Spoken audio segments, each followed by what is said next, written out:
In the powerful words of Ron Paul, one thing is clear. The Founding Fathers never intended a nation where citizens pay nearly half of everything they earn to the government. This statement speaks volumes about taxation. Ron Paul's perspective mirrors the Founding Fathers' vision of a nation where citizens' earnings aren't heavily taxed, a vision where liberty in financial matters reigns supreme. His words echo the essence of limited government, a central principle of the Founding Fathers. Indeed, this quote sets the tone for Ron Paul's deep-rooted belief in the principles of liberty and limited government. From the archives of Ron Paul's wisdom, freedom is not defined by safety. Freedom is defined by the ability of citizens to live without government interference. Now let's unpack this. Freedom, as per the conventional wisdom, often gets tangled up with the notion of safety.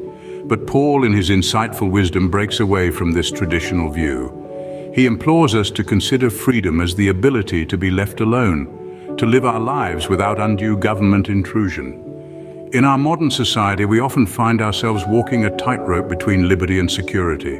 We yearn for safety, yet we crave the freedom to make our own choices. But here's the thing. Real freedom is not about being shielded from every possible harm. It's about the capacity to navigate the world with minimal government interference, to make our own choices and to accept the consequences, whether good or bad. Thus, Ron Paul challenges us to rethink our definition of freedom.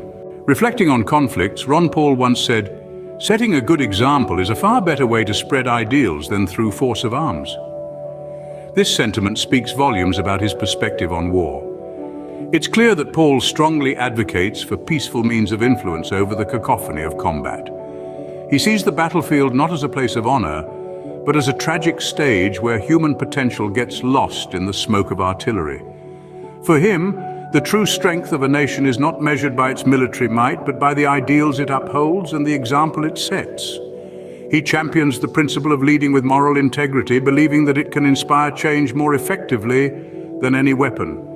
So in the grand chessboard of geopolitics, Paul's king is not the tank or the fighter jet, but the humble yet powerful pawn of principled leadership. In the eyes of Ron Paul, the pen indeed is mightier than the sword. In economic matters, Ron Paul firmly believed capitalism should not be condemned, since we haven't had capitalism. Now, what did he mean by this? He was alluding to a common misconception. To many, capitalism is synonymous with greed and inequality, but Paul saw it differently. He saw capitalism as a system where everyone has the freedom to succeed or fail based on their own merit, not due to government intervention or favoritism. To him, what we often see today is not true capitalism, but a distorted version. He described a world where large corporations and political interests manipulate the economy for their own benefit, while the average person struggles. He advocated for a return to pure capitalism, where everyone has an equal chance to succeed. He believed in the power of the free market, where supply and demand, not government regulation, determine success. Ron Paul's economic philosophy is a testament to his unwavering belief in free markets. In the final words of Ron Paul, "Truth is treason in the empire of lies." This poignant statement reflects the Congressman's unwavering belief in the power and necessity of truth in a society that seems to have veered off course.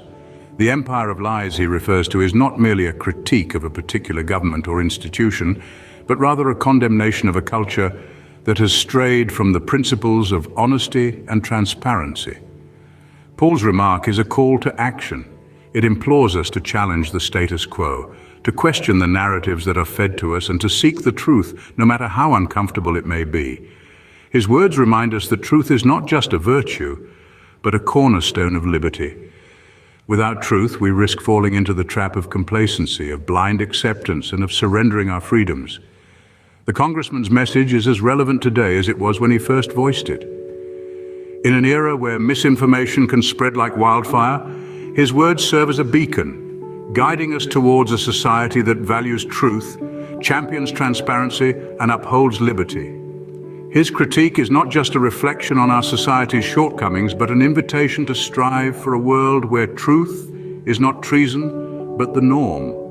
A world where liberty is not a privilege, but a right.